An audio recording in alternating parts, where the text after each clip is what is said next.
Hello guys, जैसा कि हम सब जानते हैं कि हम एक सब मिडिल फैमिली से बिलोंग करते हैं और एक जो हमारी लाइफ है बहुत स्ट्रगल रहती है, चाहे वो इंडिया में हो या इंटरनेशनली हो। आज हम एक इंसान से बात करना चाह रहे हैं जो कि इंडिया से ऑस्ट्रेलिया मूव किए एंड उनका स्ट्रगल बहुत सारा रहा एंड उसके बाद उन्होंने अपना करियर बॉडी बिल्डिंग में परस्यू करना चाहा। आइए उनसे मिलते हैं। मिस्टर मनप्रीत सिंह। मनप्रीत जी, बहुत बड़ा स्वागत है हमारे चैनल में आपका।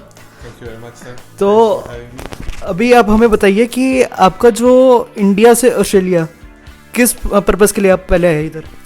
मैं इंडिया से ऑस्ट्रेलिया स्टडी के लिए आया था, लेकिन मन में यही था कि बॉडी बिल्डिंग करनी है, क्योंकि बचपन से ही शौक था। फिल्में देखते थे तो आया तो मैं पढ़ाई के बेस पे था, लेकिन मन में यही था कि बॉडी बिल्डिंग ही करनी है। तो इंडिया में भी आपका यही रहा था बॉडी बिल्डिंग लाइन में जाने का, क्या इधर आके कुछ इन्फ्लुएंस हुआ आपको? इंडिया में थोड़ा था बॉडी बिल्डिंग का। मैं 10th स्टैंडर्ड के बाद जिम जाना शुरू कर दिया था और मेरी बॉडी अच्छी बन गई थी। तो लेकिन वहाँ पे मुझे ज़्यादा स्कोप नहीं दिखा, क्योंकि डाइट इतनी नॉन वेज घर पे नहीं बनता था, मिल नहीं सकती थी, सप्लीमेंट्स वगैरह नॉलेज भी नहीं थी। तो ये जो आपका जर्नी था वो 10th से ही आपने शुरू कर दिया था अपना? हाँ जी। तो उधर किसके जिम में खुद लेते थे या कोई ट्रेनर था आपका गाइड करने के लिए? नहीं, ट्रेनर थे बहुत सारे, लेकिन ट्रेनर से ही अच्छी बॉडी बन गई थी। तो क्या था कि गूगल पे सर्च करके bodybuilding.com ने बहुत हेल्प की। अच्छा। तो उससे गूगल पे सर्च करके bodybuilding.com जो भी प्रोग्राम्स थे उनको फॉलो करना शुरू किया। तो जैसा हम जानते हैं आप ऑस्ट्रेलिया में हैं, एक स्टूडेंट की जो लाइफ है बहुत स्ट्रगल रहता है उसमें। तो आपने स्टूडेंट की लाइफ में जब कदम रखा तो अपनी लाइफ को कैसे मैनेज किया, जिम में एंड स्टूडेंट की लाइफ में, वो सब बताइए हमें। जब यहाँ पे नया आया था तो सबको बोलता था कि जहाँ जिम जाना है, बॉडी बनानी है, तो सभी यही बोलते थे कि यहाँ पे स्टडी करोगे, काम करोगे, उसके बाद तो इतनी एनर्जी नहीं बचेगी कि जहाँ पे जिम लगा सको, तो जिम नहीं लगता यहाँ पे। तो मैंने 2 साल काम किया और स्टडी की, तो जिम नहीं लगा पाया बिल्कुल। बॉडी जो थी वो गेन्स जो पहले किए थे गेन वो चले गए। और उसके बाद डिसाइड किया कि नहीं, कि मैं कर सकता हूँ बॉडी बिल्डिंग भी इसके साथ। तो फिर मैंने शुरुआत की बॉडी बिल्डिंग। तो जैसे आपका 2 साल का स्ट्रगल रहा, तो इसमें आपको कोई पुश करने वाला भी था पीछे कोई? नहीं, किसी ने पुश नहीं किया, सभी ने ये तो सब अंदर से ही आया आपके? ये अंदर से ही आया, सभी ने तो यही बोला कि नहीं बन सकती। मतलब डिमोटिवेट करने वाले बहुत थे, मोटिवेट करने वाला कोई नहीं था। मोटिवेट करने वाले आप खुद ही थे बीच में? हाँ, यहाँ पे क्या था कि फिर भी थोड़ी बहुत बॉडी थी, तो जो गोरे थे वो फ्रेंड बन गए, उन्होंने थोड़ा मोटिवेट किया। एंड जो आपका ये था बॉडी जो आपने बनाई, तो उसके बाद आपने कोई बॉडी बिल्डिंग कॉम्पिटिशन्स भी कर रखे हैं क्या, फाइट? हाँ जी, फिर मैंने 2 साल जिम लगाया और बॉडी अच्छी बन गई। फिर मैंने कंपटीशन करने का सोचा। तो फिर मैंने कंपटीशन किया। तो उस समय हमारी जो स्टेट है, जो छोटी, यहाँ पे कंपटीशन नहीं होता था। तो फिर मैं यहाँ से वेस्टर्न ऑस्ट्रेलिया गया। यहाँ से 4 घंटे की फ़्लाइट है। तो वहाँ पे मैंने कंपटीशन किया पहला अपना, और वो फर्स्ट टाइमर भी मैं वहाँ पे जीता। और नोविस कंपटीशन होता है वो भी जीता, और ओवरऑल भी ट्रॉफी जीती वहाँ पे। तो सबसे पहला कंपटीशन आपने कौन से ईयर में फाइट किया था अपना? 2018 में। एंड कौन सा कंपटीशन था वो? पहला जॉश लेनार्ड वेट क्लासिक थी, वो स्टेट शो था पूरे स्टेट का। वो कहाँ पे फाइट किया था? वो वेस्टर्न ऑस्ट्रेलिया, पर्थ में किया। उसके बाद मैंने एक हफ्ते बाद ऑर्नो क्लासिक किया मेलबर्न में। और उसी के इमीडिएटली 1 वीक के बाद ऑर्नो क्लासिक था? वो भी पर्थ में था? नहीं, वो मेलबर्न में था। अच्छा, वो मेलबर्न में था। तो उसमें आपने मेन फिजिक में फर्स्ट अपनी कैटेगरी में मैं फर्स्ट आया था। ओवरऑल 5th आया था, क्योंकि वो इंटरनेशनल लेवल का कंपटीशन था। तो जो आपकी कंपटीशन की प्रिपरेशन थी वो आपने कैसे की? डाइट प्लान कैसे मैनेज किया? कितनी कैलोरीज इनटेक रहती थी एंड क्या क्या मतलब डाइट में रहता था? डाइट में प्रोटीन हाई रहती थी, क्योंकि प्रोटीन ही है जो मसल बनाती है। और वो अगर डाइट पे हो तो आपको फैट लूज़ करनी होती है, तो उसमें मसल आपके ना लूज़ हो तो प्रोटीन उसमें हेल्प करता है, मसल नहीं लूज़ होता। तो कार्ब्स थे पहले हाई थे शुरू में, बाद में आहिस्ता आहिस्ता कम किए। और फैट जो थी वो मॉडरेट फैट थी। ज़्यादा प्रोटीन के सोर्सेज थे, जैसे चिकन है, फिश है, और प्रोटीन पाउडर। तो ये बॉडी बिल्डिंग जो आपने प्रिपरेशन की थी, कितने आपको ईयर्स लगे वो बॉडी फिजिक अचीव करने के लिए? मैंने इंडिया में भी 2 साल जिम लगाया था और बाद में यहाँ पे आके 2 साल छोड़ दिया। फिर यहाँ पे मैंने 2 साल लगाया और उसके बाद 3 महीने के लिए वो स्पेशल प्रेपरेशन की जिसमें आप फैट लूज़ करनी होती है। तो टोटल जर्नी आपकी 2 साल इंडिया से ही शुरू हुई थी स्टार्टिंग की? हाँ जी। फिर इधर 2 साल एक्स्ट्रा आपने प्रिपरेशन की? हाँ जी। मनप्रीत जी, आप हमें बताइए, जैसे आप आर्नल्ड क्लासिक के विनर तो रह चुके हो, इंडिया में जितने नॉर्मल पीपल हैं उनको अपनी डाइट कैसे मैनेज करनी चाहिए बॉडी बिल्डिंग के लिए? जो लोग बॉडी बिल्डिंग शुरू करना चाहते हैं, जो बॉडी बनाना चाहते हैं, मेन जो चीज़ है वो है प्रोटीन ने ही मसल बनाने हैं, उसी ने रिकवरी करनी है। प्रोटीन किंग है उसमें डाइट में।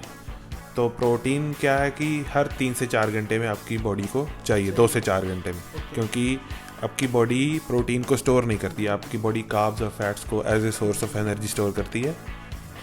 और प्रोटीन आपके सोर्सेस भी अच्छे होने चाहिए, जैसे कि चिकन है, एग्स है, और आपका लैम है, पोर्क है, आप वे प्रोटीन ले सकते हो।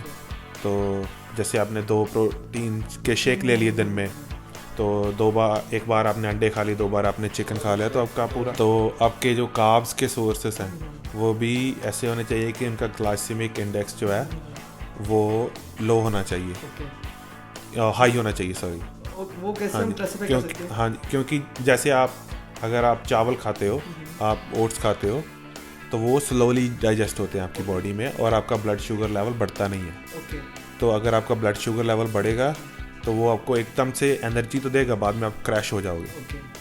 तो उसमें क्या होता है कि वो जो जल्दी डाइजेस्ट हो जाता है, इंसुलिन लेवल बढ़ता है बॉडी में, वो फैट स्टोर करता है, हार्मोन। समझ रहा हूँ, जो कार्बोहाइड्रेट्स होते हैं एक तो कॉम्प्लेक्स वाले हैं एंड हाँ, सिंपल। हाँ, सिंपल जो है वो इजीली डाइजेस्ट होता है, बट वो इंसुलिन आपका स्पाइक कर देगा। एंड जो कॉम्प्लेक्स वाले हैं वो स्लोली डाइजेस्ट होंगे एंड इंसुलिन को नहीं स्पाइक करेगा वो। तो आप कह रहे हो कि हमको कॉम्प्लेक्स जो कार्ब्स है वो लेनी चाहिए। एंड अब वो कहाँ से हम ले सकते हैं कॉम्प्लेक्स कार्ब्स? ओट्स से ले सकते हो आप, ब्रेड से भी ले सकते हो आप, जो स्वीट पोटैटो है, पोटैटोज हैं, राइस है, ब्राउन राइस, वाइट राइस, किसी से भी ले सकते हो। लेकिन अब अगर आप प्रोटीन के साथ वो कार्ब सोर्स लेते हो, अगर आपके पास जो कार्ब जल्दी डाइजेस्ट, जैसे शुगर है, अगर वो प्रोटीन के साथ लेते तो उसकी डाइजेशन स्लो हो जाती है, तब कोई फ़र्क नहीं पड़ता है। और आपकी बॉडी में आपको फ़ैट भी चाहिए, और फैट के सोर्सेज अच्छे हैं, आलमंड्स है, पीनट्स है, लेकिन वो मॉडरेट ही ठीक रहेगा। तो protein is the king. And हर एक बॉडी के लिए प्रोटीन अलग चाहिए होता है, तो हर एक बॉडी टाइप के लिए, फॉर एग्जांपल मैं ओबीज हूँ, जस्ट फॉर एग्जांपल, तो मुझे कितना प्रोटीन चाहिए पर डे, एंड जो एक सिंपल पर्सन है उसको कितना प्रोटीन चाहिए पर डे, उसके लिए क्या आप वो करोगे? प्रोटीन पर वेट मैं सजेस्ट करूँगा, अगर आप पर वेट 1 किलो के पीछे 2 ग्राम आपको प्रोटीन चाहिए। अगर आप ज़्यादा ओबीज हैं तो आपकी प्रोटीन हाई रहेगी आपके वेट के हिसाब से। जस्ट फॉर एग्जांपल एक पर्सन 80 kg है तो उसको अराउंड 160 पर डे प्रोटीन चाहिए, पर डे प्रोटीन चाहिए। हाँ जी। ओके। एंड प्रोटीन जो सोर्सेज हैं वो कहाँ से लगता है? तो आपने बताया वे प्रोटीन्स, चिकन हो गया, फोक हो गया, एंड और कहाँ से ले सकते हैं? आप लैम से ले सकते हैं, किसी भी एनिमल सोर्स से प्रोटीन ले सकते हैं। वो कंप्लीट प्रोटीन होता है, उसमें सारे ही वो अमीनो एसिड्स होते हैं, तो उसको कंप्लीट प्रोटीन बोलते हैं। एंड कुछ बॉडीज़ में जैसे प्रोटीन एब्जॉर्ब नहीं होता प्रॉपरली, तो प्रोटीन एब्जॉर्प्शन बढ़ाने के लिए आप क्या सजेस्ट करोगे? वो तो आपका जो डॉक्टर है वही आपको हेल्प कर सकता है, लेकिन लेकिन नहीं, ट्रेनर नहीं, डॉक्टर जो प्रोटीन न्यूट्रिशन, वो आपकी टेस्ट करेगा कि आपका क्यों नहीं डाइजेस्ट हो रही, क्योंकि वो तो डाइजेशन की चीज़ है। वो तो मैं न्यूट्रिशन की सलाह दे सकता हूँ। अगर आप जैसे पाइनएप्पल खा सकते हो, वो हेल्प करता है प्रोटीन की अच्छी तरह डाइजेशन के लिए। एंड इसी के साथ साथ जो लोग ट्रेनिंग के लिए जाएं, प्रॉपर ट्रेनिंग गाइडेंस के लिए, उनको क्या गाइड करोगे आप? ट्रेनिंग के लिए मैं यही गाइड करूँगा कि जब आप स्टार्ट करते हो तो आपके अंदर ईगो नहीं होनी चाहिए। आपके अंदर यही बात होनी चाहिए कि आपने सीखना है। अगर आप सीखेंगे अच्छी तरह से कि आपको मसल को कैसे कॉन्ट्रैक्ट करना है, तो उसके बाद भारी वेट उठाना शुरू करेंगे तो आपके मसल ग्रो होंगे। अगर आप सीखते नहीं हो तो जाते ही आप भारी वेट उठाना शुरू कर दोगे कि हमने किसी को दिखाना है कि हम बहुत वेट पिक करते हैं, तो वो क्या है कि आपको पता नहीं है कि मसल को कॉन्ट्रैक्ट कैसे करना है। तो आपके मसल गेन नहीं होंगे, क्योंकि मसल तब गेन होता है जब, जैसे जब मैं बाइसेप कर्ल कर रहा हूँ, मैं बाइसेप को फ्लेक्स कर रहा हूँ अगेंस्ट दैट वेट, अगर मैं उस वेट को भी उठा रहा हूँ जो खाली एक मूवमेंट है, लेकिन मैं फील नहीं कर रहा हूँ मसल में, मुझे पता नहीं है कैसे कंट्रैक्ट करना है, तो वो आपको प्रॉफिट नहीं देगा। और जहाँ तक मैं समझ पा रहा हूँ कि हर एक दिन के लिए, जैसे बाइसेप्स हो गया, ट्राइसेप्स हो गया, उसके लिए एक ट्रेनिंग गाइड चाहिए आपको, जो आपको गाइड कर सके। ये नहीं कि आज आप चेस्ट लगा रहे हैं, उसमें आप गलत लगा रहे हो, पोस्चर आपका गलत है, तो वो आपको कोई बेनिफिट नहीं करेगा लॉन्ग रन में, उल्टा नुकसान ही देगा। हाँ जी, ये भी सही है कि वही मैं बोल रहा हूँ कि यार टेक्निक सीखनी पहले पड़ेगी। हाँ, जैसे क्योंकि आजकल लोग बहुत यूट्यूब एंड गूगल की तरफ जा रहे हैं, अपनी करते रहते हैं, किसी को पूछते नहीं है। हाँ जी, जैसे अब ये भी पता होना चाहिए कि जैसे अब सभी को बाइसेप चाहिए, बाइसेप एक छोटा सा मसल है, उसको रोज़ ही लगाएंगे तो वो ग्रो नहीं करेगा, उसको रेस्ट चाहिए, उसको एक ही दिन लगाएं। जैसे बैक बड़ा मसल है तो उसको ज़्यादा स्टिमुलेशन की ज़रूरत है, उसको आप 2 दिन हफ्ते में लगा सकते हैं। और जैसे आपने इतना अच्छा नॉलेज दिया हमें ट्रेनिंग एंड न्यूट्रिशन प्लान का, तो जो लोग आपसे गाइडेंस लेना चाहे तो आप उनके लिए अवेलेबल हो क्या? हाँ जी, जो भी गाइडेंस लेना चाहते हैं वो मेरा पेज है इंस्टाग्राम पे Monty12_fitness। अगर आप मोंटी तबला भी सर्च करेंगे तो वो निकल आएगा, तो आप मुझे फॉलो करके आप मुझे मैसेज करो, तो जितनी भी हेल्प हो सकेगी मैं आपकी करूँगा। तो इसमें आपका जो ऑर्नोल्ड क्लासिक आपने जीता, उसके बाद कोई कंपटीशन लड़ने का सोचा नहीं आगे क्या? हाँ जी, मैं गया था कंपटीशन करने के लिए इंडिया, वहाँ पे मेरे मन में तब यही था कि मैं मुंबई जाके फिल्मों में काम करना चाहता हूँ। अच्छा, तो एज अ एक्टर भी आपका है कि इस लाइन में आप जाओ? हाँ जी, एज अ एक्टर भी है, इस लाइन में भी मैं जाना चाहता हूँ। तो अभी उसके लिए आपने क्या क्या अपने एफर्ट्स दिए हैं? तो अभी मैंने एक्टिंग कोर्स शुरू किया है। ओके। क्योंकि अभी तो ऑस्ट्रेलिया में? हाँ जी, वो ऑनलाइन कोर्स है, इंडिया से है वो। अच्छा। अभी मैं इंडिया जाके एक्टिंग सीखना चाहता था, लेकिन ये क्वारंटीन की वजह से जा नहीं पाया। ओके। तो ये अनुपम खेर का इंस्टीट्यूट है, एक्टर्स प्रिपेयर्स, और उसमें ऑनलाइन कोर्स है। ये बेसिक कोर्स है कि आप अपनी बॉडी के बारे में सीखते हो और कैमरा को कैसे फेस करना है ये सीखते हो। ओके। तो अभी जैसे क्वारंटाइन पीरियड चल रहा है, तो आप अपनी डाइट कैसे मैनेज कर रहे हैं सारी? डाइट की तो इतनी मुश्किल नहीं आ रही, क्योंकि वही खाना होता है वो सभी अभी यहाँ पे मार्केट्स में मिल रहा है, जो भी चिकन वगैरह जो भी कुछ चाहिए। डाइट में इतना फ़र्क नहीं आया। लेकिन हाँ, जिम नहीं खोले हैं तो घर पे ही थोड़ा बहुत बैंड के साथ ट्रेनिंग करता हूँ। एंड इंडिया में एक जो नॉर्मल पीपल है, नॉट द बॉडी बिल्डर्स, जो नॉर्मल पीपल है, उनकी एक मेंटेलिटी रहती है कि जंक फूड की तरफ इंक्लिनेशन बहुत ज़्यादा उनका। तो आप उनको क्या सजेस्ट करते हो कि junk food is better in younger age और to switch on the healthier side? Junk food अगर मॉडरेट लेते आप, थोड़ा लेते हो टेस्ट के लिए कभी हफ्ते में एक बार, तो इट्स ओके, लेकिन रोज़ लेना अच्छा नहीं है, क्योंकि उसमें आपको न्यूट्रिशन नहीं मिलती। उसमें बहुत ज़्यादा प्रिजर्वेटिव्स होते हैं, आपकी बॉडी के लिए अच्छे नहीं हैं। और वो प्रिजर्वेटिव्स इतने ज़्यादा होते हैं कि वो हफ्ते हफ्ते ख़राब नहीं होता। तो ऐसा खाना तो प्लास्टिक ही है, वो आपकी बॉडी को कितना हार्मफुल करेगा। जैसे आजकल यंगर एज है, वो लोग इंजेक्शंस की तरफ अट्रैक्ट हो रहे हैं, जैसे एब्स फैशन में आ रहे हैं आजकल, अपनी गर्लफ्रेंड्स को इम्प्रेस करना है या किसी लड़की को इम्प्रेस करना है। आप उनको सजेस्ट करते हो या जो बॉडी बिल्डिंग लाइन में ही पर्सन है उनको सजेस्ट करोगे? स्टेरॉइड्स मैं किसी को भी जो नेचुरल है, जो जिसने अच्छी बॉडी बनानी डिसेंट, उसको मैं सजेस्ट नहीं करता, क्योंकि मैंने खुद ही अच्छी बॉडी बना ली थी। मेरे अच्छे बाइसेप्स थे, अच्छी बॉडी थी, तो वो नेचुरली था सब कुछ। और अटेंशन जो चाहिए होती है वो नेचुरल रह के भी आपको मिल सकती है अगर आप मेहनती है, तो अगर डाइट फॉलो करते हैं। तो स्टेरॉइड वही ले जो कंपटीशन करता है, क्योंकि उसी के लिए वर्थ है, क्योंकि रिस्क लेना इसीलिए वर्थ है क्योंकि आप कंपटीशन करते हो, तो आपको कंपटीशन के थ्रू कुछ मिलता है। टारगेट ही बॉडी बिल्डिंग में मतलब पूरी एज में। हाँ जी।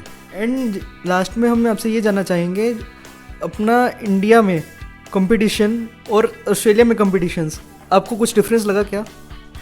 हाँ जी, इंडिया में उतना, मैं गया था मुंबई में कंपटीशन करने के लिए, इंडिया में उतनी फैसिलिटीज़ नहीं है, लेकिन वहाँ पे क्या था कि वो जो कंपेटिटर्स थे उनको अच्छी तरह से वो ट्रीट नहीं करते।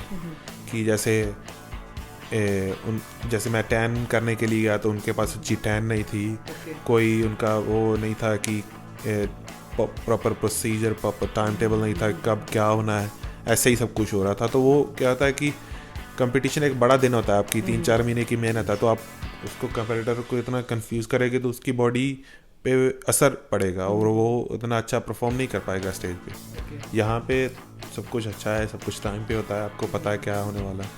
एंड जो प्रो ट्रेनिंग की बात करें, ये हर एक कंपटीशन में नेसेसरी रहता है कि आपको इवेंट में जाके उधर से परचेज करना है या अपना भी परचेज करके उधर आप कर सकते हो? अपना भी आप परचेज कर सकते हो अगर आप स्मार्ट हो, आपको पता है कैसे यूज़ करना है, लेकिन उनका यूज़ करना ही अच्छा रहता है। तो उनको प्रॉपर प्रोसीजर पता है कि कौन कौन से मसल्स पे अच्छी तरह अप्लाई करना है। हाँ जी। एंड उसका जो अब्जॉर्प्शन है कहाँ पे सही होगा, एंड जो बाद में स्टेज पे परफॉर्मेंस है कहाँ पे सही अच्छी आएगी। हाँ जी, क्योंकि वो स्पेशलाइज्ड है स्टेज टाइम के लिए, लेकिन अगर कोई आम करता तो उसको पता नहीं है कि स्टेज टाइम कैसे करी जाती। तो आप रिकमेंड करते हो कि कंपटीशन वालों से ही लिया चाहिए अगर नॉलेज नहीं प्रॉपर? हाँ, अगर नॉलेज नहीं प्रॉपर तो कंपटीशन से ही कर लो। एंड अगर आपको एक चॉइस दी जाए बॉडी बिल्डिंग और एक्टिंग, आप कौन सी लाइन चूज करना चाहोगे एंड क्यों? ये तो हार्ड है क्योंकि दोनों ही पसंद करता हूँ।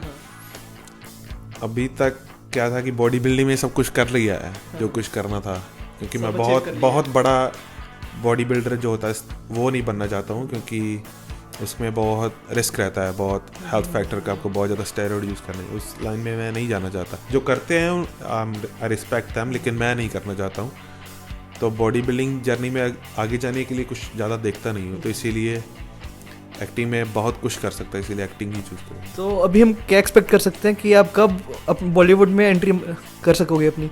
जब जहाज जहाँ से उड़ेंगे तभी जाएंगे। ओके। अभी तो यही कह रहे हैं कि कब। एंड जैसे आप ऑर्नोल्ड क्लासिक के विनर भी रह चुके हैं मेन फिजिक में, तो जितने स्टूडेंट लाइफ के पर्सन्स हैं जो स्ट्रगल करते हैं, अपना मैनेज नहीं कर पाते अपने पैसे वगैरह, तो आप उनको क्या राय देना चाहोगे कि कैसे अपना मैनेज करें एंड बॉडी बिल्डिंग लाइन में कितना टाइम अपना स्टूडेंट लाइफ से दें? ये अगर तो सच्ची में प्यार करते हैं बॉडी बिल्डिंग को तो वही आए, लेकिन क्योंकि इसमें बहुत ज़्यादा पैसे लगते हैं, आपको पैसे लगते हैं, आपको कभी आएंगे नहीं। आप जितने मर्जी बड़े बॉडी बिल्डर बन जाओ, अगर आप वर्ल्ड के अब पहले 5-6 बॉडी बिल्डर में नहीं है तो आपके पास पैसे नहीं रहेंगे। तो इसीलिए रिस्क लें कि अगर ट्रूली पैशनेट हो आप, तो आपको पैसे जाएं तो कोई फ़र्क नहीं पड़ता, क्योंकि आपका पैशन है, पैशन में पूरा करो। और ऐसा आजकल बहुत हो रहा है, बॉडी बिल्डर्स जो हैं वो ब्रांड एंडोर्स हो रहे हैं ब्रांड से, तो आपने कभी सोचा नहीं कि किसी ब्रांड के साथ कोलैबोरेशन की जाए अपनी? हाँ जी, मैं पहले था क्लॉथिंग ब्रांड के साथ, ये king of the gym, okay, ये ब्रांड है, ये क्लॉथिंग ब्रांड के साथ मैं था पहले। ओके। तो अभी बॉडी बिल्डिंग से मैं थोड़ा पीछे हट रहा हूँ, क्योंकि एक्टिंग के और जा रहा हूँ, ओके। तो उसी में ज़्यादा ध्यान है मेरा। बहुत बढ़िया लगा सर आपके साथ मिलके। हम एक्सपेक्ट करेंगे कि आप जल्दी बॉलीवुड में आए, जो अलग इंटरव्यू हो हमारा बॉलीवुड लाइन में जाके। एंड बेस्ट विशेस आपके साथ हैं। लेट्स सी आप कब तक अपना कर पाओगे। चलिए, थैंक यू वेरी मच दोस्तों, मिलते हैं अगले ब्लॉग में।